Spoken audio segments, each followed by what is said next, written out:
We are live. Welcome to the Dropshot episode 7. My name is Casey, also known as Razanon. I'm joined by my good friend, as always, Tanner. Say hi to everyone. Hello, everyone. Tanner's here. He's back again with the webcam. We're just upgrading the fuck out of this super professional, up-and-coming, rising, shooting star, shining Call of Duty podcast called the Dropshot. If you are here live, I want to say welcome. If you're not, I want to say thank you for listening, whether it be on YouTube, iTunes, Google Play, Spotify, Stitcher, or wherever the fuck you listen to podcasts. We've got a decent amount of stuff to talk about today. I'm excited to get into it. And I want to remind everyone to please, if you do anything, if you enjoyed this podcast, if you wanted to help in any way, the best thing you can do for us right now is go to iTunes and rate the Dropshot 5 stars. That's the best thing you could do for me. Sharing it with your friends, fantastic. There's a lot of good things you can do, right? But the best thing you can do is rate the fucking podcast 5 stars. Raz isn't wearing pants. I'm not wearing pants. I'm wearing basketball shorts because I live in Southern California and it's hot as all get out here. Also, if you're going to rate it anything other than 5 stars, don't. Just give it 5. Yeah, absolutely. I don't want a nuanced review about, oh, well, I gave it 4.5 stars because it's a good podcast, but criticism A, B, C, D. Listen, I like the criticism. Don't rate it 4.5 stars or anything less than 5. So keep that in mind. It's 18 here right now. Jeez. Yeah. The degrees here are more than that. Probably about 70, 75. And it's 7 p.m. So anyway, we're going to get into it here. So let's start off with an announcement. So our first announcement is we are going to start doing the Dropshot podcast twice a week instead of once a week. So Tanner had this idea for quite a while about talking about like random topics, like how to get a nuke, which guns are good, the problem with Modern Warfare maps, just things like that. They're related to Call of Duty, but they aren't related to like recent news or recent patches and anything. And those kinds of topics would never be easily placed in our current episodes because we already have about an hour slot when we go through all the news and stuff. And we feel like we would be making it very lengthy and we wouldn't have quite the energy we want if we were to wedge these topics into our current podcast episode once a week. So what we're going to start doing is basically we're going to have one podcast Wednesday, 7 p.m. Pacific, and then another one Saturday, 7 p.m. Pacific. And occasionally that'll change based on Tanner's work schedule, but by and large, that's going to be the schedule. So one is going to be just like the episodes we have now, and then the second one is going to be, like I was saying, Call of Duty related topics where we go a little more off the cuff and we're not just talking about recent patches or anything. So if you've been enjoying the podcast, you can look forward to that. We're going to be doubling the number of episodes you guys are getting. Tanner and I have been getting way more positive feedback than we ever expected to, especially this soon after starting the podcast. Like we've been getting tweets, DMs, comments, and that's part of the impetus for why we wanted to increase the number of episodes, because people are surprisingly really gravitating toward this. And I can't thank you guys enough for that. The positive comments from people that randomly found the podcast on like Stitcher is like super encouraging, and it really lights a fire under my cute white ass to keep pursuing this hard and doing more content and making the current experience even better for you guys. So thank you for that. And that's pretty much it in the way of announcements. So now we're going to get into recent patches. So first we got another operator edgelord Mace. I've got a nice little video for you guys here so we can look at this. I'm sure you guys have seen him, but let's peep the video first and then we can talk about it.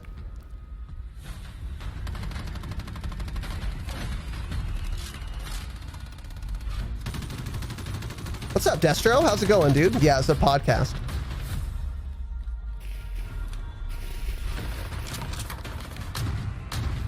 He uses an R9, so he's a piece of shit. So keep that in mind.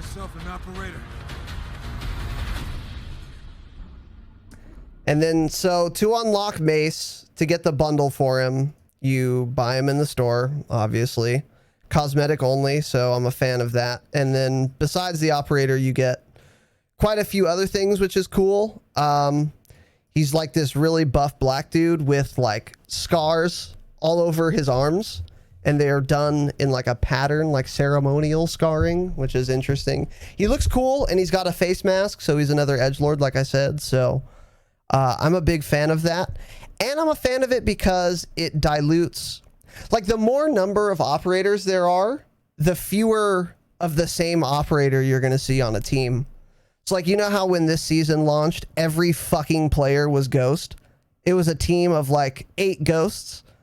The more operators we get, the less that'll happen. So that's kind of cool. But wait, is Mace on the same side as Ghost? He is. I don't know if Mace is Coalition or Allegiance, actually.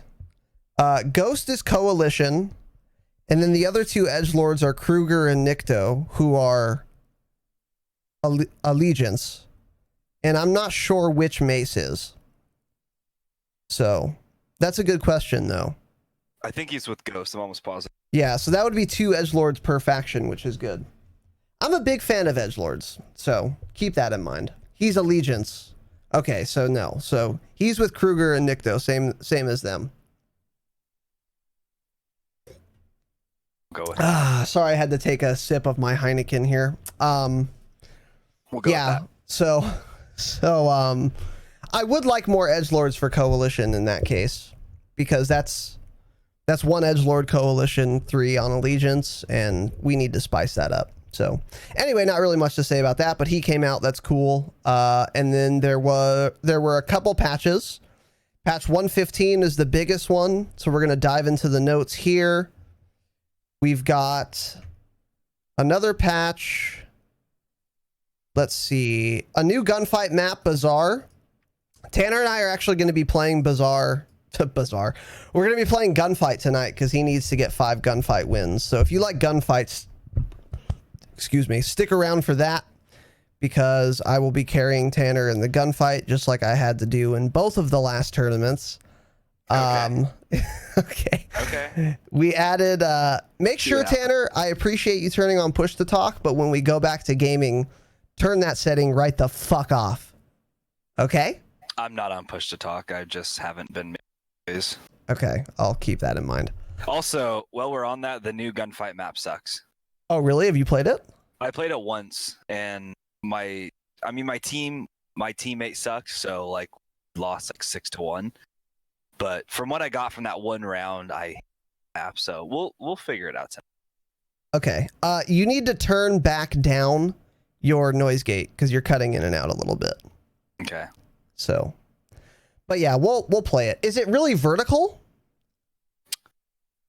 Is that why it's bad? Kind of, yeah, a little bit. How's the visibility?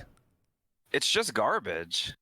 Okay, so what it sounds like to me, right, is that the map isn't that bad. It's just, it's new and you got shit on, so you hate it. That could be it, yeah. Okay. Because there's a difference between on my team, it may be different. Yeah, absolutely. So there's a difference because like Hill is an objectively shit map. A shit map. I could play it a million times and it's never going to be a good map. So, but that's for different reasons. So anyway, new gunfight map. We'll give you guys a better analysis after tonight. I'm sure we'll get it a couple times. Added Shoot House to an existing playlist with Shipment and Rust 24/7. So now it's 3 maps in that relatively close quarters playlist, which is kind of cool. I still think Shoot House is like far and away the best map in this game. What do you think the top like 3 maps are, Tanner, in Call of Duty Modern Warfare across all playlists? It includes, except for gunfight maps, it includes everything, including ground war 10s and 6s. Anaya Ground War is up there for me. Okay. Which is only like within the last week or two I've learned to really like it. Yeah. Arklov. Okay. And maybe Ramaza 10s. I like Ramaza Dom. Interesting. Mine would be Arklov for sure. That's a fantastic map. Shoot House for sure. That's a fantastic map. And then I think Piccadilly. Just kidding. Fuck that map. I think it would probably be... Ramaza might be there, dude. Ramaza's a really good map. It's a really strong map. And Shoot House is really good. Shoot House is fantastic. So anyway, yeah. So Shoot House is back in that playlist. So if you're into the close quarters engagements, that's good, I guess. It's just Rust is so fucking bad that the whole playlist is ruined. It's like a really good artisanal. It's like a really good cheeseburger from this like really famous restaurant, right? It's got that bun that's like, you can see it's like glistening. It's big and round and fluffy. It has the perfect texture. It's crisp, but it's also soft and doughy and delicate. It's got some Wagyu beef, medium rare. You have some Gouda cheese. It's just cooked to perfection. Some special house sauce on it, right? Really good burger. But there's also a turd in it. That's what Rust is in this playlist. Because Shipment and Shoot House are just fantastic maps. And then Rust is so bad that it doesn't matter how good the burger is. I'm not going to eat a shit burger. So that's how I feel about that playlist. I was playing it on Thursday and I got almost nothing but Shoot House and Shipment, so keep that in mind also. Interesting. I got Rust once or twice. I think I got Shoot House 5 rounds in a row one time. So it's pretty well balanced, I think. Against Rust, yeah, that's good. Against Rust, it could be, yeah. Yeah, that's good. Hopefully that streak continues. You were making this point to me earlier this week, Tanner. You were saying, we were talking about how pissed we are about 10s domination going away. Ooh, let me write this down. Hold on. One quick little second. Okay. You were talking about how pissed you were about 10's mosh pit, and I was agreeing with you and how we missed 10's dom. And then you said, this problem would be totally fixed if they reintroduced map voting like they had in every other Call of Duty. I couldn't agree with you more. This is one of those other playlists that would be so nice. Like it's Rust headquarters or fucking Shoot House dom. Everyone's gonna smash the Shoot House dom button. And everyone's happy. It's a democratic system. The DNC could take notes from old Call of Duties. That's a political joke for you, Twitch chat. Hey, read a book. Watch the news. Damn. Anyways. So anyway, yeah, Shoot House back. 3v3 snipers on Rust. It's not 3v3 gunfight, I don't think. I think it's like regular respawn, pretend it's TDM, same rules, except there's only 3 people on a team, and except you can only use snipers. I'm pretty sure how that works. And then there's also Giant Infection, which I believe is only Anaya Palace. That's the only map that is in this. And I don't know if it's... I think it's 32-32. No, I think it's 25v25 Anaya Palace Infected. And Infected is basically... half the players are zombies at the beginning of the round. Half of them are not zombies. The zombies can only knife or throwing knife. And then as soon as they kill a non-zombie, that person respawns as a zombie until everyone's a zombie. People were playing this playlist for really easy nukes. So they took it out of the game they patched it so that that playlist doesn't affect your KD and you can't get the nuclear calling card there anymore. And then they added it back. So now it's purely for fun. Imagine having fun playing that playlist, by the way. And also, you guys missed out if you wanted an easy new calling card, because in that playlist, it was super easy.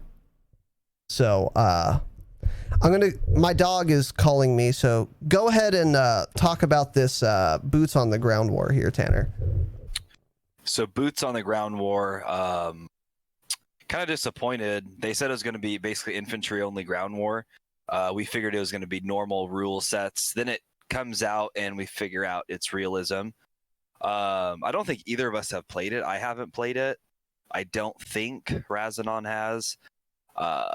We didn't really have any want, but we had a couple friends telling us a couple days ago that it's actually pretty fun, and they thought it was almost easier to get nukes on that. Yeah. So keep that in mind. Maybe give it a test. It's not hardcore where it's like one shot and they're dead. I'm pretty sure body shots do the same damage, right? And it's just headshots do more damage. Yeah. So there's no HUD. The realism rule set is interesting. Basically, the only things that are different are the headshot multiplier is like 1.5 times whatever it normally is. So if a Mark II, that's a bad example. If like if an Odin takes 2 headshots for a kill in regular, it only takes 1 shot for a kill in realism. But you're still going to need the same number of body shots. It's only the headshot multiplier that gets changed. And then there's also no heads-up display, and there's no red dot above enemy names. So they were saying that realism is easier to get a nuke on, realism ground war, because it's harder for people to see you. But that's from the perspective of players that typically snipe. And that would definitely be true when you're sniping, because it'll be hard for people to see you before you snipe them. So I played it for like half a match and I didn't like it. I just don't like the hardcore. I don't like changing the rule set because I'm so used to a certain time to kill, a certain damage profile, that it's very hard for me to switch back and forth. And I don't like not having the heads up display. So Destro says, let me ask what you all think about the camos and challenges in the future CODs. What do you mean in future CODs? The camo challenges in this game are cool, except for some of them. I like the idea of having like different things required for different camos, but they shouldn't have included like mounted kills. They shouldn't have included kills after reload, for example. So there's some camos that are dumb, but overall I like the idea. I like that you have to get crouch kills. I like that you have to get headshots. I like that you have to get double kills. Shit like that, you know? So I like it because it's hard to get, and it makes players with Damascus far more rare to come across than Dark Matter. You know, Dark Matter was simple to get. Okay, yeah, I agree with you, which is why I was saying I like that you need a bunch of, I like that you need to do a bunch of different things to get a weapon gold, because that does make Damascus harder and more exclusive, and it requires more mastery of a gun to get things that are different than just headshots. But having to get kills shortly after reloading, that's not like skill, you know? It's not like a crouch kill. Like, that makes sense to me. But like with the launchers too, like get attacker medals with a launcher don't require me to do that to get gold. That doesn't indicate anything. I don't know. I don't like it, but I like the idea in general. It's just not all the camos I think are good challenges. You all saw the easy nuke the boneyard. Yeah. Weasel. So Destro, as soon as that video came out, as soon as the video came out, it was no longer a viable strategy. It was kind of a catch-22. Like, if you don't tell anyone about it, then no one can get it because they don't know about it. But if you release a video telling people about it, then everyone's going to know how to do it. So then everyone's going to be trying for it. So then no one's going to get it. Or no one's going to go to the spot where they can die to the Joker. So it really doesn't work at all, honestly. Also, I kept having enemies do that, and I would get in a ATV or a car and just drive into their spawn and run them over. There was one round we were playing where there's 3 or 4 of them constantly doing it. I just kept running them over. I'd run 1 or 2 over, jump out, shoot the other one, and then just die from being out of the zone. And I just do that over and over again to make them mad. So it's easy to kill them. It's just a dumb cheese strategy. I would never do that to get my first nuke. But since I had gotten a nuke before the patch, so I was in the position of I got a nuke, but I didn't have the calling card because I got the nuke before the calling card was released. In that case, I would have been open and willing and happy to do any cheesy bullshit strategy for the card because I already earned it legit. So just give me the card. I'll do whatever it takes. But anyway, that it doesn't work anymore. Yeah. And yeah, Destro, I agree with you. Damascus is a lot more rare now. As the game gets older, Damascus gets less and less rare because more people have time to get it. So anyway, yeah, the boots on the ground war thing fucking sucks. Because I was really excited to just play ground war without having to worry about getting shit on by some fucking idiot in a tank. So they took out the tanks in this, but then they also added realism rules. So it like totally put a wet blanket on my enthusiasm. So moving on here, general fixes. Sorry, I had to hit my fucking vape. Did you have to, though? You actually have to?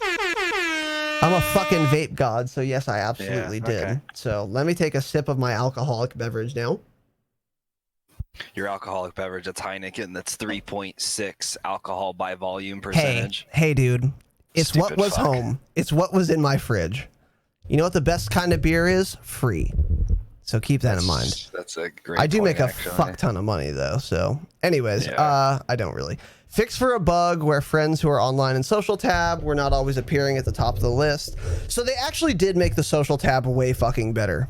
It's way easier to invite people now, so that's good. Various map exploit fixes, that's fake news. I've died to glitchers many times in Ground War. Still just as easy, if not easier, for people to get under the map, and it's, excuse me, super annoying. So that's fake news. Oh, yeah. There were those 2 kids on port doing that, and one of them had a nuclear calling card. 3. And him and his buddy were underneath, 3. and they all had the same clan tag. Yep. 3 Pieces of kids, shit. all with the same clan tag, all doing the exact same thing. They were prone under the map sniping people. So fucking dumb. So that's fake news. They didn't fix any map exploits. Or if they did, they just introduced more. So it's just... That's more likely, yeah. It's just 1 step forward, 2 steps back with every patch and every like change that they try and release. It's super annoying. Fix for some players seeing an incorrect career level. What is career level? Just your rank? Like 150 or whatever? It was like resetting people's ranks, but it wasn't actually resetting them. It was just showing a lower rank. Oh, interesting. Okay, well, that's cool. More fixes to regiment tags. They did fix the regiment tags, and they did fix the colored names. So good for Infinity Ward for that. Fix for some players encountering an issue where their mouse stopped working. I never had that, but it's good that they fixed it. That was a big problem. I kept reading about that on Reddit. I didn't have that issue. Really? Either. Thank Interesting. God. Yeah, neither of us did. I didn't have that once. Let's see. Fixed a bug in 3v3 gunfight that allowed players to shoot through the center structure on King. What? Dude, you could wallbang through the center structure on King with an AX50 before? That's crazy. I wish I knew that. I know, for real. So anyway, they fixed it supposedly. Fixed an error that could occur when hardline was earned in specialist. That's interesting. Quality of life backend fixes. Okay. Spawn exploit on vacant got fixed. Okay. Oh yeah, fix for White Foss killing all players instantly when in realism modes. Slush was telling us about that, remember? Yeah. Tanner? Yeah. So they fixed that evidently. So don't use white phosphorus though. So I'm gonna use it tonight, so keep that in mind. okay, I'll keep that in mind. Fucking cunt. A trials fix, don't care. Challenges. I'm gonna try and like winnow this down to what matters at all. So they fixed some challenges. That's cool. Fix the bug. Go ahead, Tanner. Fix the kills with enemy weapon. I was having trouble with that. It's weird. I would get like 10 or 15 a game, and I would look, and it would track 4 of them. It would only work for some guns, or something was messed up with it, so I'm glad they fixed that. That's good. Interesting. Well, yeah. I mean, they said they fixed it. Let's not get ahead of ourselves. It might not have been fixed. I have that ribbon, so I think. Okay. We'll keep I don't know why you don't trust these guys. They always put out solid patches. The game's a full release. Yeah. Dude, you know what's funny? My patch notes, which I've curated from Infinity Ward and from Exclusive Ace, guess which patch notes are longer? The ones that aren't in the patch notes. So we're going to get into that. There were a ton of secret changes in this patch. Like a ton, a lot. And we'll get into it, but let's go through these just first. Settle down. We'll get into it. Yeah, we'll get into it. So let's see. Fix the bug where weapons stop showing level progress 1 level before their max rank. I think I might have had this, so it's good if they fix that. Striker 45. Okay, yeah. So they did fix. So with the Striker 45, the new SMG, there's a 300 millimeter barrel that is supposed to increase your damage range. It was actually decreasing your damage range. So now they've fixed that, and this is confirmed. Exclusive Ace has tested this. 300 millimeter barrel now works as intended, which is good. The Model 680 got a pretty significant buff. The one-shot kill range went from like 10 to 14 meters. So the Model 680 is a lot better now. So basically they increased the range on it by default. And they also increased the range on its 30-inch long barrel. So 2 range increases. So if you use the sport barrel, the 30-inch, the longest barrel in the 680, you benefit from the range it gave you before, the buff to its range, but also the buff to the default Model 680's range. So this is a really good buff for the 680. It can one-tap from quite far. And I was using this today, and I was getting some pretty gross one taps. So I feel like it did need it. I think it kind of did because the 725 exists. Yep. Like the 725 has the longest, most disgusting one-shot potential from like super far away. So now the 680 is definitely not as far as the 725, but it's a lot closer. And the benefit of the 680 is that you can have 8 to 12 rounds as opposed to 2 before you have to reload. So that's kind of cool. I'm not a huge fan of buffing shotguns in general, but as long as the 725 exists, I guess we should make them relatively close to on par. So those are big buffs. And then some range decreases for some other shotguns. The medium range 680 barrel, its range got decreased. One of the R9 barrels and one of the Origin barrels, the TAC Precision. So keep that in mind.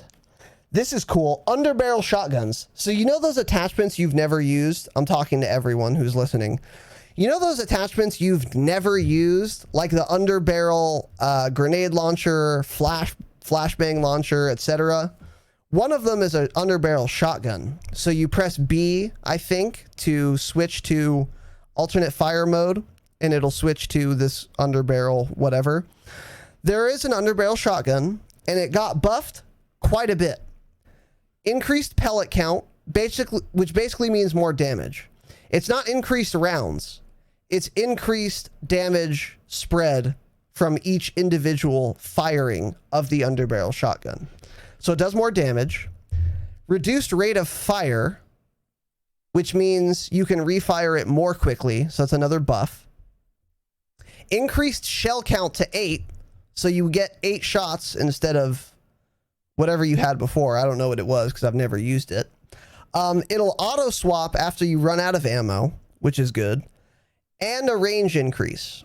This one taps from exactly 10 meters away, which is big for an attachment like an underbarrel shotgun. You know, it's like one attachment on your assault rifle. You can now one tap people from 10 meters away. Now, granted, if you're 10 meters away, you probably have to land like with like dead center mass, perfect accuracy, but still that makes this almost worth using. So that's pretty cool.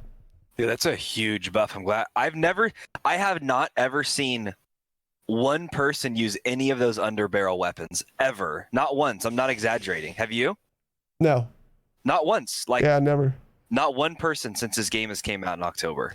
It's just because they're not worth it. Like, use a whole attachment for an underbarrel flash grenade where you can fire once and then you're out. Like, why would I waste an attachment on that, you know? So it's cool that they buffed the underbarrel shotgun because it makes it like you can consider using it now instead of just laughing at the prospect. Destro says, I used and saw a Mark Music video, and boy, the gun was trash. After his vid, it's good. Interesting. You talking about the Model 680, Destro?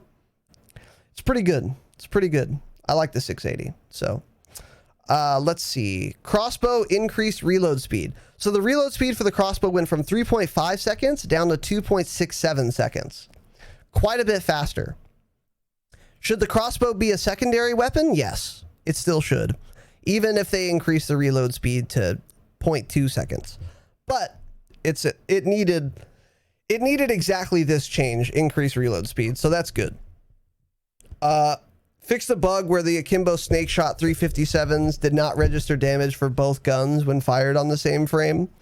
So apparently if you fired them both at the exact same time, you'd only get damage from one of them. So they fixed that bug. Now it'll do double the damage. So it's even better now, essentially. It's way better now. That's great. Yeah. Wow. That's we needed exactly that. what we needed. So, oh, Definitely Destro was talking about the underbarrel shotgun. Okay.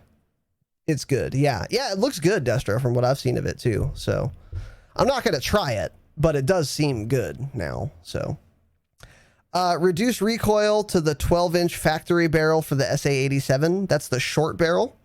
So that's cool. And then we're going to go into that last note. So Spec Ops skip. If you want to listen to Spec Ops patch notes, unsubscribe from this podcast and go find another one, because I will never, ever cover fucking Spec Ops anything on this podcast. So keep that in mind. Let's think. Imagine wanting a job in the gaming industry. You search around, you look at different companies, you say, hey, Activision is hiring. You get hired. You get put on Spec Ops. Fuck you. Yeah. Fuck you for working on Spec Ops. You're a piece of shit. Absolutely. You should, instead of working on Spec Ops, you should firebomb the office you're in. How about that? Fuck Spec Ops. It's not fun. It's not fun. You should take a trip to mainland China and go back to your office within 3 days. Mm-hmm. You should visit Wuhan and make sure you try all the local cuisine from the food carts. Particularly a culinary local specialty, the fried bat. That's what you should do. And bring it back to the Spec Ops department. That's what you should do. Hi, Kaylee. Welcome. Yeah, Spec Ops is such a fucking joke to me. Like, campaign is fun because the story's really good and the gameplay is pretty good too. Multiplayer is fun because it's competitive and it's multiplayer, obviously. Spec Ops is neither of those things. There's no interesting, compelling story. It's not challenging. There's no competitive aspect. Why is it in the game?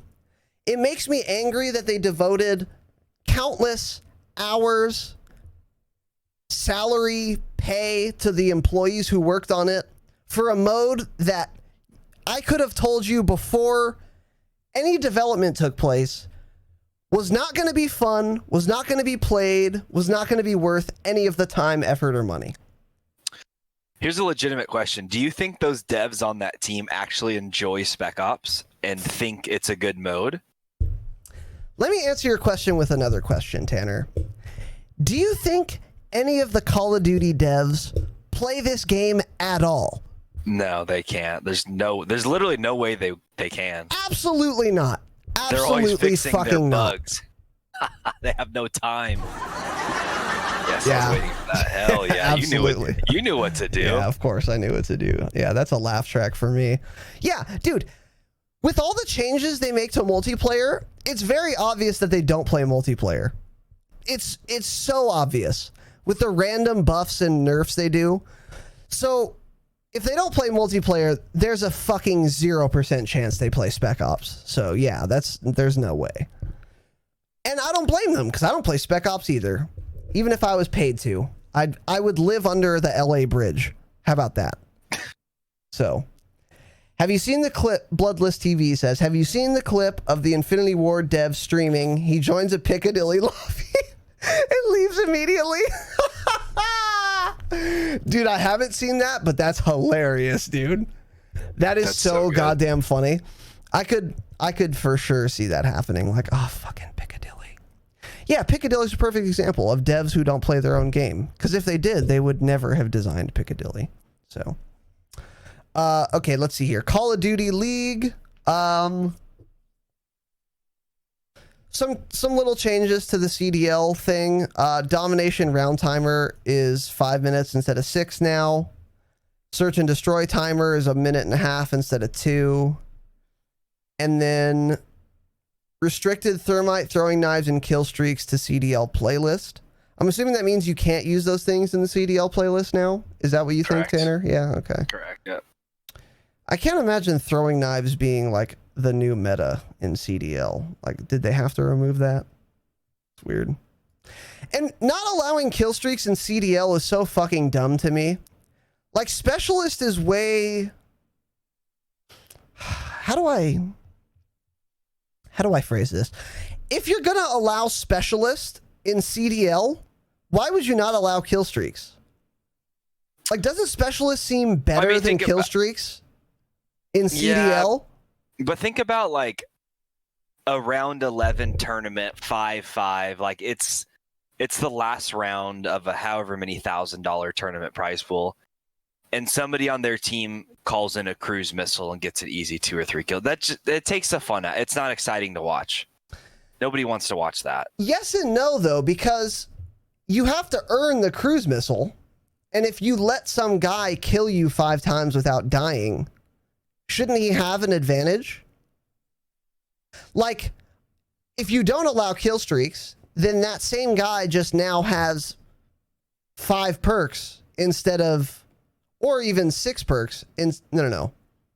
5 or 6 perks instead of a cruise missile. And if he has 5 or 6 perks, he's still going to be like, I mean, he's not going to cruise 3 people. That's not really possible, obviously. But he's still going to have a significant advantage. Yeah. I don't know. I kind of see your point, but also, like, kill streaks have been in every competitive Call of Duty except for this one. There have always been kill streaks. Yeah, dude. Yes. I specifically remember watching Black Ops 4 tournaments where people would, like, save their Hellstorm for, like, I don't know, some important time. I specifically remember watching a clip of Simp. He gets himself a Hellstorm on S&D. He's on defense. So he, like, it's 2v1. He kills some dude, and then he jumps in a room. There's only one guy left, and he's on defense. And then he calls in the Hellstorm, and while the last guy's planting, he kills him. So kill streaks have been allowed. So it's weird to me that they just take it out now. Here's what I would understand. Restrict the types of kill streaks you can get. But don't just not allow any kill streaks. Like Juggernaut, yeah, don't allow that in CDL. White Phosphorus, don't allow that. But like UAV, cruise missile, I don't think you should even allow sentry gun in CDL. But there's some things that's like, I don't know. It doesn't make sense to me that you should take those out. Especially because, like I said, they've been in every other Call of Duty, you know? Yeah. Do you remember how much better the Hellstorm was than the cruise missile in this game? Oh the my Hellstorm God. was nuts. Uh-huh. It was so good. Mm-hmm. It was a cruise missile plus like 5. It was so gross. Yeah. It was and you really called good. it in and like you could hit the ground within like less than 5 seconds. That too. And in this game it takes I think 9 seconds to be able to control it from when you call it. Yeah. Yeah, it's way better. Which I'm not opposed to that, because the advantage this cruise missile has over the Hellstorm is the splash damage is huge. Like, this thing has a ton of splash damage. You could die from far away. That's true. which is not the case for the Hellstorm. But yeah, the Hellstorm's still definitely better. So anyways, PC, several fixes to prevent crashes and improve stability. That's fake news. Although I will say there haven't been crashes for me. I haven't crashed once in Ground War, which is an improvement. To be fair, yeah, we haven't crashed at all. So I take back the laugh track, but yeah, get that laugh track out of here. But there are memory leaks. I still have to restart my game after every like 10 Ground War matches because I start stuttering and lagging, and it's only in Ground War that happens. I never have to restart playing anything else. And there's still insane lighting bugs, polygon texture bugs. There's a bunch of bullshit still in Ground War. So let's improve the stability a little more. Excuse me, Infinity Ward. So anyways, that about covers it for that. Let's see here. There was an additional update, much smaller update.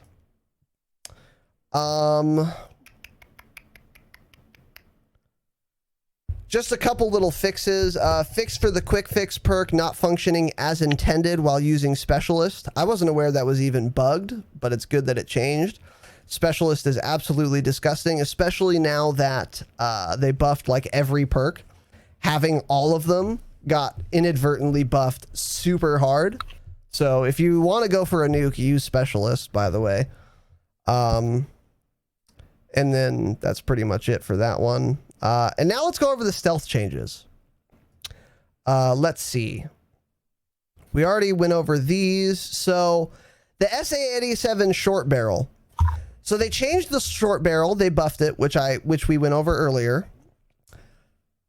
However, the short barrel, one of the drawbacks of using any short barrel in this game is that it makes your recoil control worse. So the gun has more recoil. In this, with the SA-87, not only is your recoil not worse with the short barrel, but it's actually better than without any barrel at all. So you get faster ADS speed, faster movement speed, and better recoil control. It's not much better recoil control, but it's a little better. But more importantly, it's not worse, which is how every other short barrel is. And with the SA-87, it's supposed to be worse recoil control. The game says that it's worse recoil control, but it's actually not.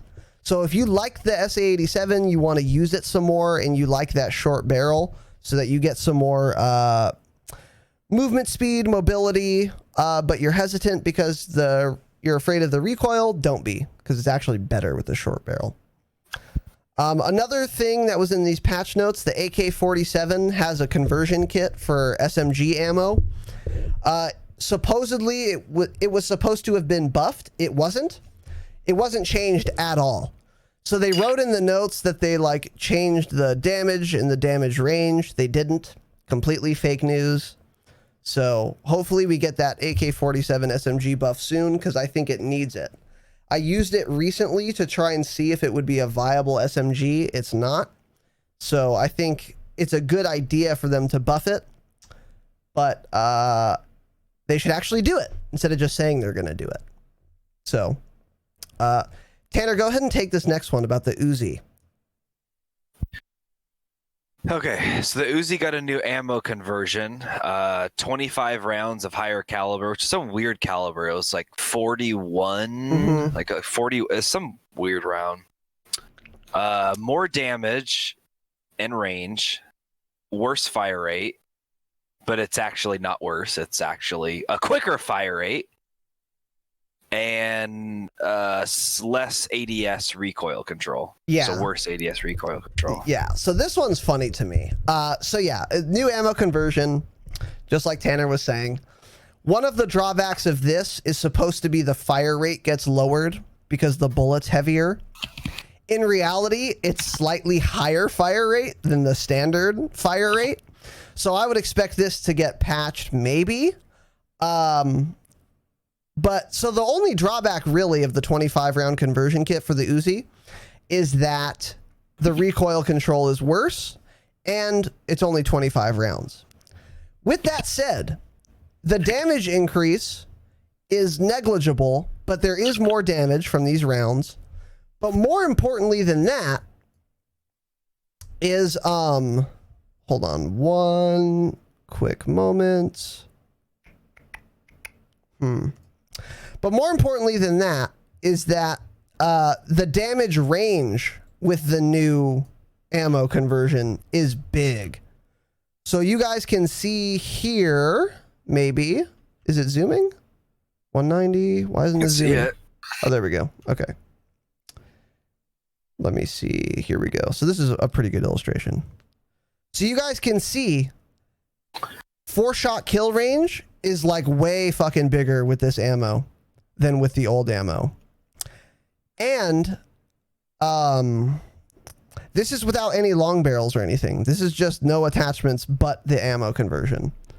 So this makes it like somewhat competitive with like a striker in terms of damage ranges. So if you're gonna use the Uzi, this is not a bad attachment to use because it's gonna make it way more versatile overall, and especially way more versatile at range. So that's pretty interesting. And by the way, so 2 new Uzi attachments, nothing in the patch notes. There were no notes. No one said anything about it. It's just someone looked into the game. They're like, wait, what the fuck? The Uzi got new attachments? And they didn't. How do you leave that out of the notes? That's a cool change, and I'm happy about it. Let's talk. Hey, mention it to me. Yeah? Because I don't use the Uzi, so I never would have figured this out if I didn't see it on fucking Twitter or something. So the Uzi also got a new barrel. So by the way, these images are pulled from Exclusive Ace's YouTube channel. He's a fantastic, excellent content creator on YouTube. He fulfills a niche that no one else does on YouTube, which is testing. So a patch comes out and he says, and the patch says, oh, the short barrel got released and it ruins your ADS. Exclusive Ace boots up his game and he says, bet. And then he tests it. And then he reports to us if it's fake news or not. And a lot of it is. So that's where we're getting all of these secret patch changes. Shout out to Exclusive Ace. Go sub to him on YouTube. He's a very big content creator, nice guy, and his content is excellent and super informative. And he's always right about this shit. His testing is double-blind, placebo-controlled. So, also a new Uzi long barrel. So, makes your ADS speed a little slower. Makes your movement speed 1% slower, which is very negligible. And this is a further increase to your damage range of 30%, which is fucking huge. In addition to that, you get recoil control improvement, which is good. And you get bullet velocity, which I've said this before and I'll say it again, is the most important characteristic of any weapon attachment in this game. Because if you're 30 meters or beyond and you don't have any bullet velocity, it will feel like your bullets are not hitting because they're too slow. So increases the bullet velocity are awesome. So this barrel is gonna, this barrel and the ammo conversion, actually, I haven't used it yet, but it feels like it would make the Uzi competitive. You know? Does this make you want to try an Uzi, Tanner? It does. So right before we started this, actually, when I was in game doing your RAM 7 setup, I was about to set up an Uzi class. I thought about it. So I don't know. I may give it a shot tonight. We'll see. So to use the new ammo, you have to unlock it. And you probably have to unlock the barrel too. So to unlock the new ammo, you just have to get like 5 kills in 5 matches with the 50 round mag or something. So nothing too hard. Just like the akimbo pistols, you had to unlock those. You have to unlock this too. But it shouldn't be difficult. So this is interesting, dude. This is another thing I want to try, which was not mentioned in the patch notes. By the way, everything else we're covering right now that changed, not mentioned in the patch notes. These are all secret changes. So another thing, the Striker, the new SMG, it has ammo that's called hollow point rounds. So it changes your ammo into 12 rounds in the magazine, 2-round burst. So you get 6 shots and then you have to reload. Increase it. And it was fucking the worst attachment I've ever seen in the game. Without telling anyone, they buffed the fuck out of it. So now, if you get 2 shots to the upper torso, it is a 1 burst kill. 2 bullets in the upper torso and in the head, obviously. 1 burst kill. Only 2 bullets need to land as long as you're in that 2-shot kill zone. Or if they're weak. Within 25 meters. That's a big buff. Do you think that makes this gun worth using, Tanner? That guy you told me to check out, Gaming Definition. I think that's his name, right? Yes. He got 3 nukes with it in one day. What? Yeah. Did you watch him, or did you just see like a Twitter thing? I saw a tweet, and he's like, okay, these hollow points are pretty good. Just got a nuke with it. Later that day, I got off work, and I saw 2 more tweets from him, and he's like, I ended up getting 3 nukes with this thing today. He said it's so good. He was also using stopping power with it, which was weird, but it also makes sense because it only has 12 bullets. Like, stopping power then would make it fucking insane. So I think what stopping power would probably do is just increase the percentage of the body that you can kill with 1 tap. So like if you don't have stopping power, you have to hit upper torso or head. If you do have stopping power, you can almost definitely shoot stomach, like lower torso, and get a 1 burst kill. And you might even be able to get a 1 burst kill if you shoot a limb. So it would make it a 1 burst kill anywhere on the body. I wouldn't be surprised if that was the case. And that would be worth using. That would make it insane. You could 1 burst someone anywhere. So that's interesting. So something to keep in mind, by the way, so we just discovered this guy. Tanner and I are big fans of Call of Duty PC content creators. So if you know of any that are really good or really interesting, let us know, because we're always on the lookout for those guys. One we found recently, this guy called The Gaming Definition, some Brit, some chav. I think that's either like a really offensive slur or it's just like a nickname for a British person. So Tanner's going to research that. I can see him doing it. But anyway, he's really good, really good. And the thing about 1 burst kill weapons is, here's what I really like about them in general. They're super strong and powerful, and they feel unfair when you die to them, but you're not going to do well with a 1 burst kill weapon if you're not accurate, because you have to land all of the shots in the burst. That's why I'm always a big fan of 1 burst kill weapons, because they're powerful, but they're not overpowered, because they're not super easy to use like a Stalker from Black Ops 4, you know? So, do we have any info on that, on your research? We have an update. It's a derogatory slang word for a young hooligan who wears designer clothes and starts fights, usually seen as lower class. Oh, interesting. Okay. All right. Well, sorry, Gaming Definition. I take it back. Yeah, I take it back if you have to see this. I thought it was like a chap, like just like a dude, you know, like a British dude. For that. So yeah, sorry. I don't think you're a hooligan or whatever the fuck that said, but at least it's not racist. I'll be right back. I won't get canceled. Break. Okay. Drink is empty, so keep that in mind. All right, I'll be right back. Go fill up that drink. Okay. So Tanner's on his way back. So yeah, the TTK, the time to kill is almost twice as fast as the average gun. So yeah, if you land a 1 burst, you kill in like 120 milliseconds with the striker. So that's really fucking fast. So the only reason I don't think this is going to be top tier as far as weapons go, even if you're really good with it and you're super accurate, I still don't think it's top tier because the magazine is so small. You have to reload after every 6 shots maximum. So that's the only downside, and that's a big downside.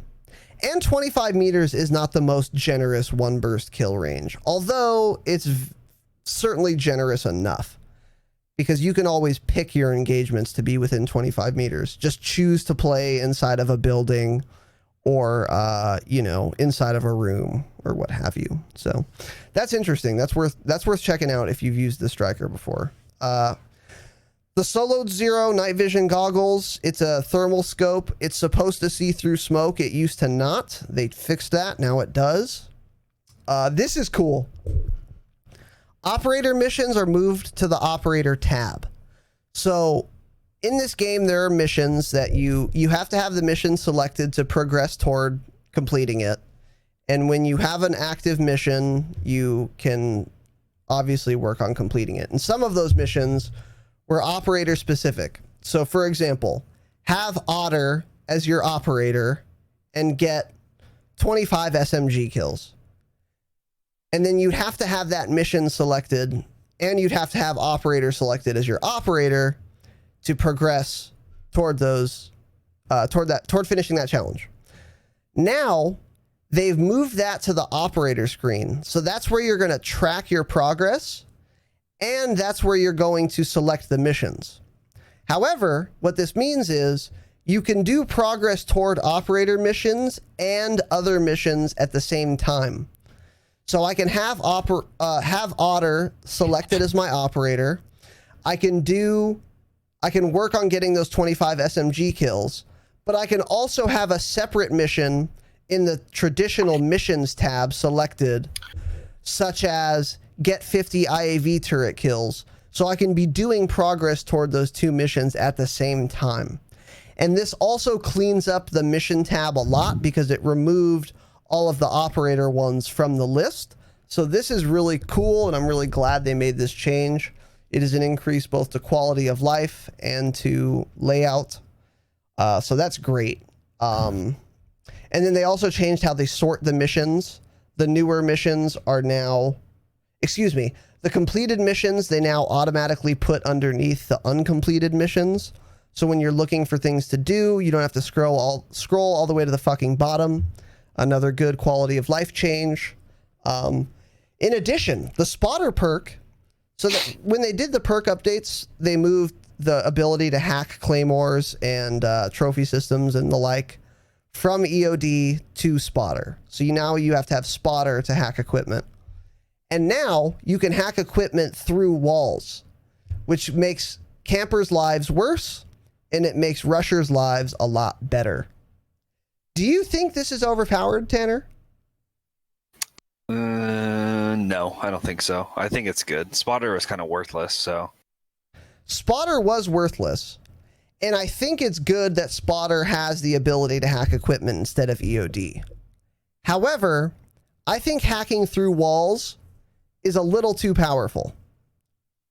Because now it's like, I can't guard a doorway with a claymore, because even if I position it well in such a way that no one can see it unless they're in the room getting damaged by it, well, now they can just hack it through the wall. You know? Yeah, we'll see. I mean, I don't think many people use Spotter anyways. Nobody uses it now. I don't think this is going to change much. Also, far less people use Claymore now than they used to at launch. Those are both true and good points. I think I'm going to be using Spotter for Ground War. I'm going to be doing that today after the podcast. So I think it's going to depend on what range you can hack shit through. So if I have to be within 5 meters, I think hacking through walls is fine, because I still have to be super like close to do it. But if I can do it from like 10 meters, I think that's like OP. Like it makes claymores and proximity mines in Ground War worthless, because even if most people don't use Spotter, of 32 people, there's going to be a decent percentage that have Spotter, and then they can hack my claymore from 10 meters away through a wall. I think that would be too OP. I don't think, yeah, it won't be that far. I think it'd be like you have to be right on the opposite side of a wall, say that's, a foot thick at the most. Right. I don't think you can probably hack from more than 5 feet away at the absolute most. I agree with you, and if that's the case, I think that's kind of fine. And if you can only hack through like one wall, so it's probably good. So let's see here. I just thought this was funny. Not much to say about it, but Activision will not be at Games Developer Conference this year because of the coronavirus. So kind of makes sense. If I was some fucking dev, I would not be going anywhere near I wouldn't really be doing travel much at all. And I certainly wouldn't be going to some event where a bunch of people are going to be and try to fuck around and get coronavirus and die because I wanted to press the play button on some fucking trailer for Warzone I have queued up on my laptop. That's a miss for me, so that's pretty funny. Additionally, this is supposedly big news. I'm not super balls deep in the lives of like devs in Call of Duty War in Call of Duty War, in Call of Duty or Infinity Ward in general. But I saw a lot of hubbub about this on Twitter, so I thought I'd bring it up to you guys and to you, Tanner. Maybe you know what the fuck this is about. But Jason Blundell has left Treyarch. Do you know who the fuck this is or why this matters at all? Yeah, he's the guy who led the Zombies for 12 years, I think he worked for them. Oh, wow. Okay. So he was the head of Zombies. So it's kind of weird he's leaving now before Call of Duty 2020. You know, we can speculate. Does that mean something to do with, you know, maybe they're done with Zombies? Maybe it's not going to happen for Treyarch's 2020 game. I mean, you know, things happen. He could have just got a better offer somewhere, didn't want to be with the company. Or, yeah, I mean, it could be he had issues and they weren't doing what he wanted to do with the zombie department, and so he fucking bounced. Who knows? But I saw a lot of COD pros tweeting about this, saying like this guy will be missed. He was like a big staple in the zombies community. Interesting. So you guys, maybe you don't know me. If you've been here for any amount of time, you do know me, and you know that I don't give a flying fuck about zombies. I think it's a colossal waste of my time. I did play a lot of zombies when I'm not trying to be a dick here. Literally when I was 12 years old, I played a lot of zombies. It was fun. I would go play split screen at Michael's house or his cousin Johnny or whatever, and we would play zombies. But I don't give a fuck about that anymore. But I do think it's a cool like game mode, and I understand the value of game types within Call of Duty that I myself don't play at all, because it gives them more money to make better games in the future. So if some dude that's a big integral part of Zombies left, that kind of sucks, but also they've pretty much figured out how Zombies works by now. I can't imagine it's that big of a deal. I think everyone missing him is more of a symbolic gesture than anything that's going to be significantly impactful with respect to the next Treyarch game and Zombies. So Bloodless TV, they added a bunch of Easter eggs after the last playlist update. The posters in the Piccadilly subway say March 3rd. There are blank maps with 3-3 on it too. So this is you saying you expect Call of Duty Warzone to release Tuesday, March 3rd. It's super possible. And if there are Easter eggs saying the 3rd, I think it's basically confirmed. I would have expected it more like the 10th, but I guess the 3rd makes sense because this season's been out for a while. So I feel like it's probably just ready, you know? Also, at the main menu, when you launch the game, when you scroll over that screen now, it says classified. It says transmission incoming. Wouldn't it make the most sense that they add that in the patch before it comes out? You know, wouldn't that kind of make sense before, like, oh, let's add this in now, and it's not coming out for 3 or 4 patches? I don't know. That just seems to make sense that it says transmission incoming. That's a good point, but my counterpoint to you is Infinity Ward hasn't done anything that's made sense since this game came out. So, you know, it's hard to say. It's hard to say. I need to go get another beer. Go ahead and take this next one, Tanner. What's the next one? Oh yeah, Warzone super soon. I guess we kind of just went over that. So yeah. How about this tweet that you saw?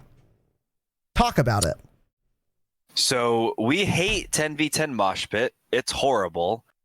I don't want to play Anaya Palace kill confirmed 10v10. I don't know why it's in the game.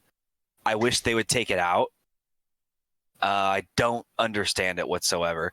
So we've been trying to get 10v10 Dom back. I've tweeted at a couple of the devs, I think. I mean, it's not going to matter. I was just hoping somebody would see it and, you know, they'd at least put it in the back of their mind. But finally, big YouTuber Swag, who has 1 million subscribers, tweeted at Joe Seacott, and I think David Mickner is his name, another dev, saying, Hey, please bring careful. back 10v10 Dom. Come on, bruh. Can I get some come on, bruhs in the chat? I don't think you know Twitch culture. Anyway, go on. What does that mean? I'll explain later. Go on. Okay, anyways, Swag tweeted at them saying, hey, can we please get 10v10 Dom back? Basically saying Mosh Pit is trash, like, get it out of here. So I replied to it. A few other people replied to it. You know, the more people that reply, you're hoping, okay, yeah, people are thinking this way. Let's bring it back. Because that was all we played. That's all we played since probably the game. November. I mean, it took us about a good month or two to figure out 10s was the move in this game. Yeah. Probably we've been playing it solid since the end of November. Yeah. That's all we played. Yep. That's a good And when they assessment. took that out, that was a big hit.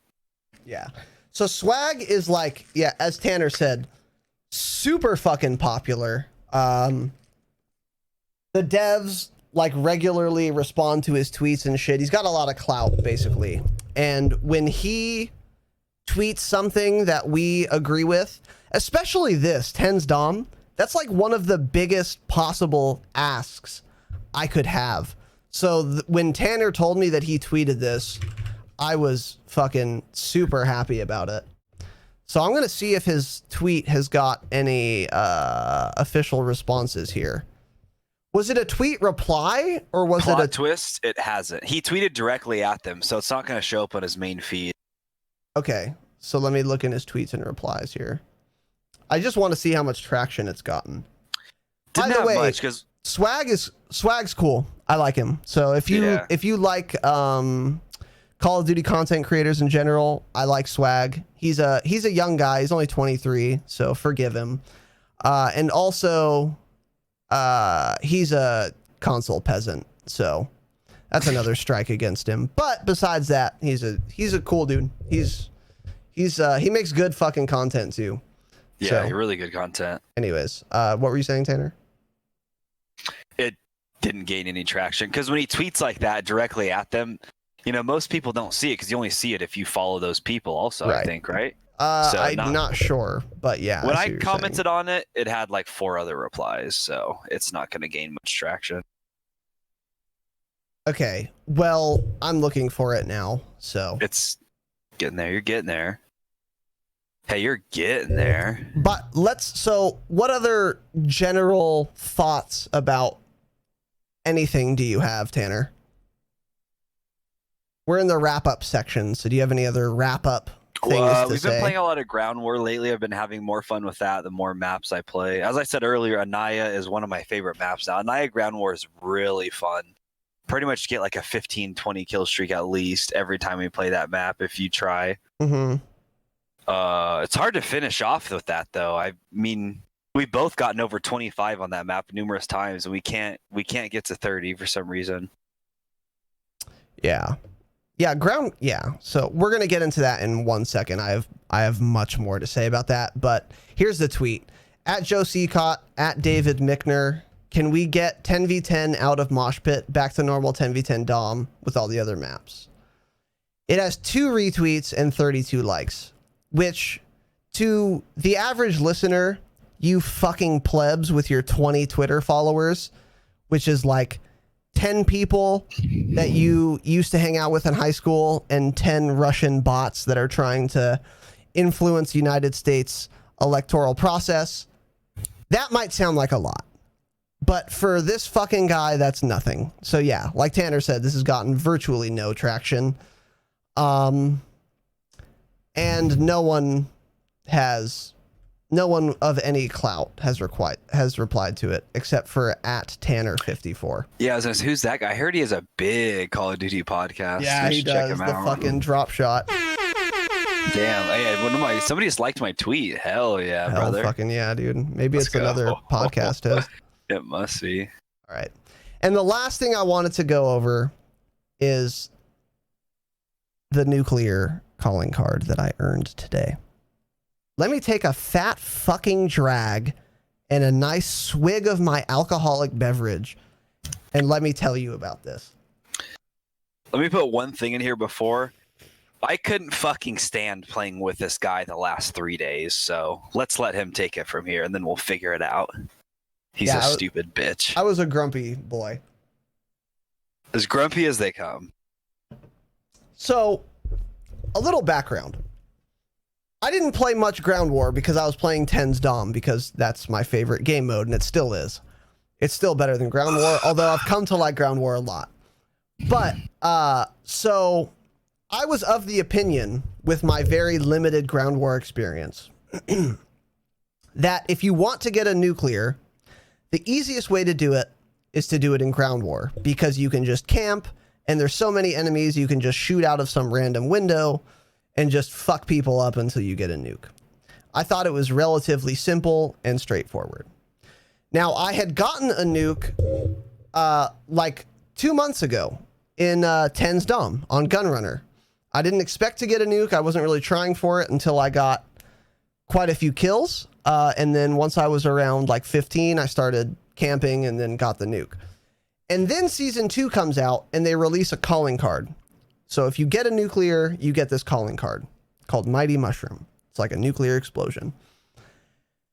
However, they didn't retroactively apply this calling card. So I had gotten a nuke, I had called in a nuke, I had ended a game with a nuclear bomb, but I didn't have the calling card because I didn't get the nuke after season 2 released, after this calling card released. So I said, okay, well, that's annoying, but let me just go to Ground War real quick and get another nuke so that I can get the calling card and be on my merry way. I was wrong, and getting a nuke in Ground War is fucking hard. When you're playing by yourself or with like one person. So my opinion is, so in Ground War, there's a lot of groups of people. There's a lot of 4 stacks and they're all in the same party. They're all in party chat talking to each other. And there's also tanks. There's also a bunch of people that can get kill streaks. There's almost always a kill streak, an enemy kill streak in the air. There's a lot of people firing rocket launchers, throwing grenades. So unless you're in a full party and you're getting information from your whole party, like in voice chat, it's actually very hard to get a nuke in Ground War because if you camp, people are going to get mad at you and then they're just going to start lobbing C4s and nades and RPGs and they're going to kill you that way. You're just going to get overrun. Or if you're running around, you're just going to get shot in the back from some random angle because since there's 32 people on the enemy team, even if some spot is super unlikely to have someone in it, there's 32 people that could be somewhere random. So even though the likelihood's relatively low, well, there's so many people on the other team that it's actually fairly likely. So you just always get shot in the back. So running around for a nuke is hard on Ground War, and camping for a nuke on Ground War is hard. So eventually I was like, fuck this, I'm going back to 10's. Went back to 10's, got really close quite a few times by camping. Like I would camp, I'd put down claymores, and I would shoot out of some power position. I could relatively easy get to 20, 25 pretty often. But eventually, again, I would just get overrun because everyone knows where I am. Everyone's furious because I've been camping in some spot, killing them from the exact same window over and over. So they would rightfully get mad. I would get mad. And then they would just keep rushing me from random angles, and eventually I would die. So then finally I was like, fuck this. I don't usually camp. It's not working. I'm just going to try and run around and get a nuke. So that was this morning that I had that thought. So this morning I took off the claymores, put on the C4s, started playing relatively normally. I was like running around the map, but I was being careful about it. I wasn't just like fucking YOLOing into people, but I was being careful, but I was being mobile. So people didn't know where I was at all times. Within 2 hours, I got the nuke that way. So my point is, if you're going for a nuke, you will be tempted to camp because it seems on its face easier to get a nuke that way. Just set up claymores, sit in a window and shoot out from your power position. But in practice, it's much harder because you would rather be somewhere where people don't expect you and you can surprise them than in a power position where everyone knows you are, because eventually they're going to kill you. there's just going to be a bunch of people rush you, or they're going to throw a nade, or 3 people are going to throw a nade at the same time. So you're going to want to not camp if you want a nuke. I will say that you can camp for a while. If you want to camp and get like 15, 20 kills, that works. But eventually they're going to get so mad, they're just going to rush you. So one strategy could be to camp, get a nice number of kills, and then get the fuck out of there. Because eventually, if every single person on the other team knows where you are, doesn't matter how good the spot is, you're going to die. So Tanner's experience with this was the exact same. We were both trying to get nukes in ground war by camping. We could both get really close. Neither of us could get it. And then as soon as Tanner went to 10s and stopped camping, how long did it take you? 20 minutes to get a nuke? Literally, it was the second round I played. I played one game. You got off to eat dinner. I played one round. I left a little ways through I joined late and then the game ended. I got Atlas Superstore Dom and I got it. And we had been trying on ground war. That was about the 3rd day of us playing straight, like 6+ hours a day, probably. Maybe 4. Maybe trying 4 is hard. absolute minimum. Trying hard on every ground war game. only. Yep. Mm-hmm. Well, I had him play 10v10 in 4 days. He got off to eat dinner and I got it within 20 minutes. Yeah. And the time you were sitting down eating dinner, I got it. Mm-hmm. And then you get it on the exact same map. Yeah, so that's what's weird. That's what's weird. And you were not camping when you got the nuke. Mm-mm. Yeah.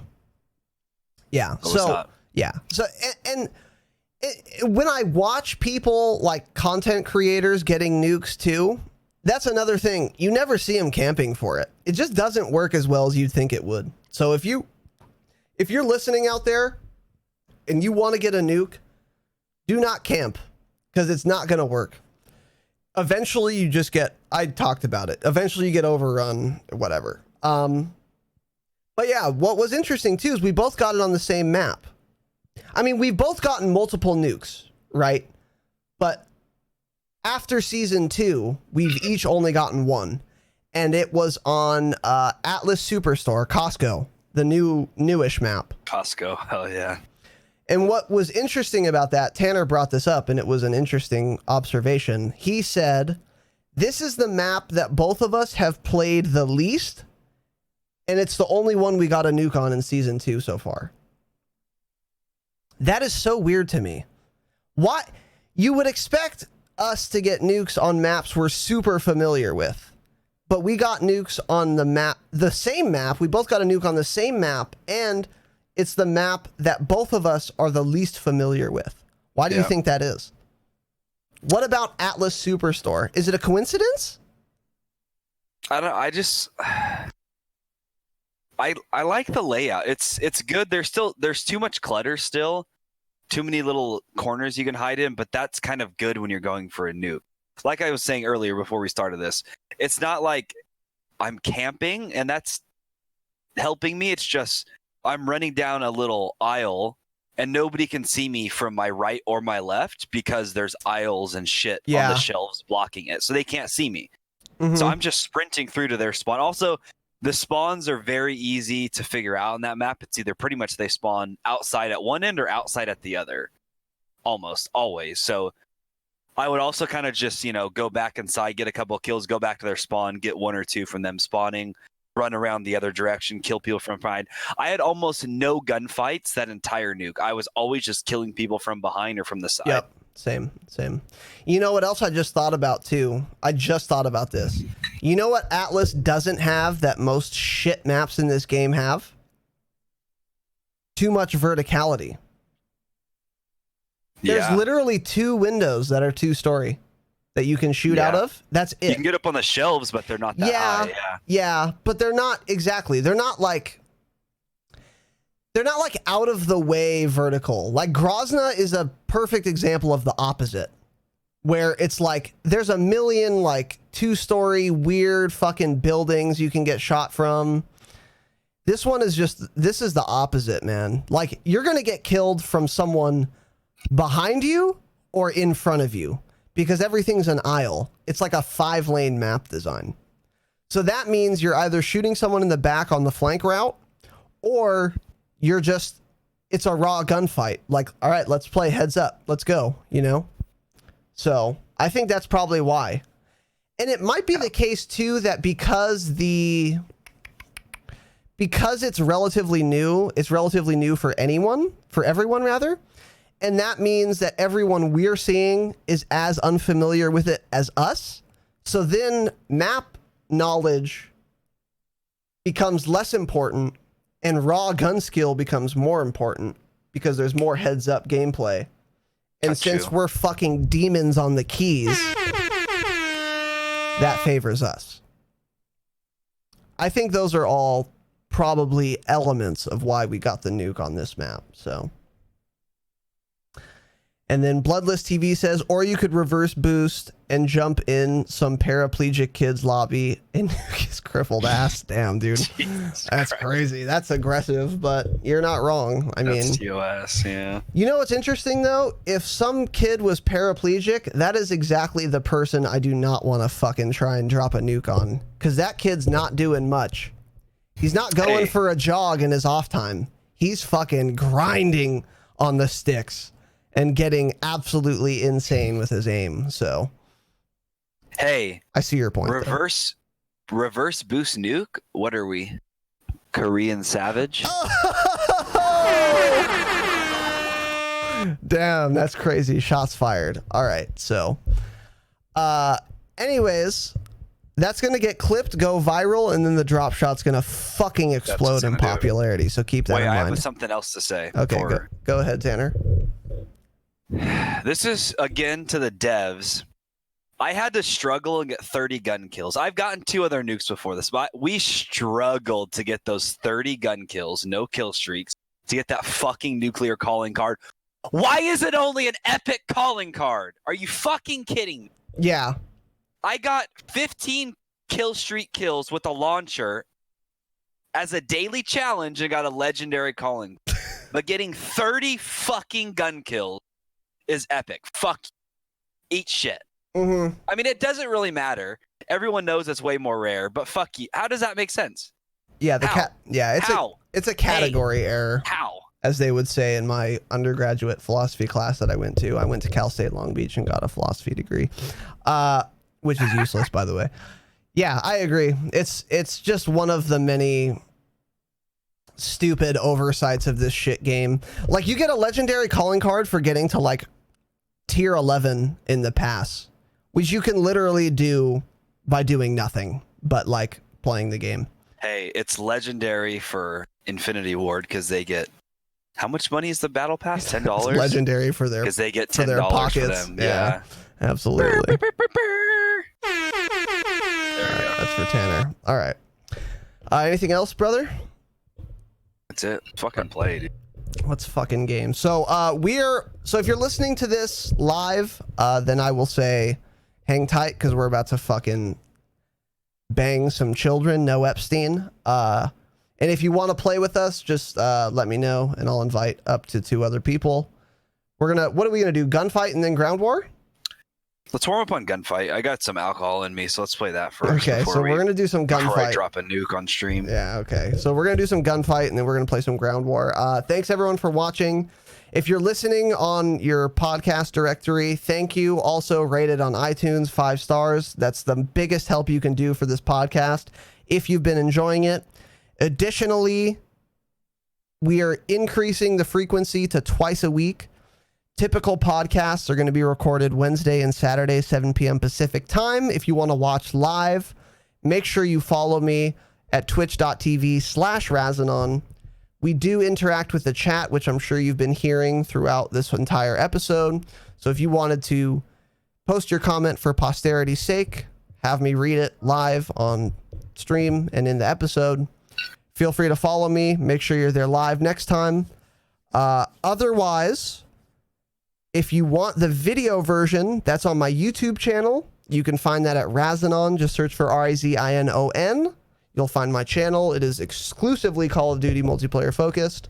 And I have a separate playlist called The Dropshot. and you can find all the episodes with video there. And oh yeah. Other than that, you can find me at twitch.tv/Raznon. As I said, I stream Tuesday, Thursday, Saturday nights at 7 p.m. and then Wednesday at 7 p.m. for the Dropshot. And then you can also find me on Twitter, Instagram, TikTok, and Facebook. Just search for Raznon. And to everyone who's left me really encouraging and positive tweets and DMs, I really do appreciate it. It means a lot. It means more than you guys probably think. So I really appreciate the positive feedback, and we encourage it, we welcome it, and we are very grateful. And where could we find Tanner? On Twitter at TANNERRRR54. So Tanner's autistic, and he made that Twitter handle. So there's nothing else available, dude. What was I supposed to do? Razzonon 2, Razzonon 2.0. What do you want me to do? Absolutely not. This fucking guy. All right. Anyway, so that's it. Find us on socials. We will see you next time. Wednesday will be our next episode. Have an excellent evening. Thank you for watching. Thank you. Thank you for listening. And as always, young kings, remember, stay humble. Stay humble.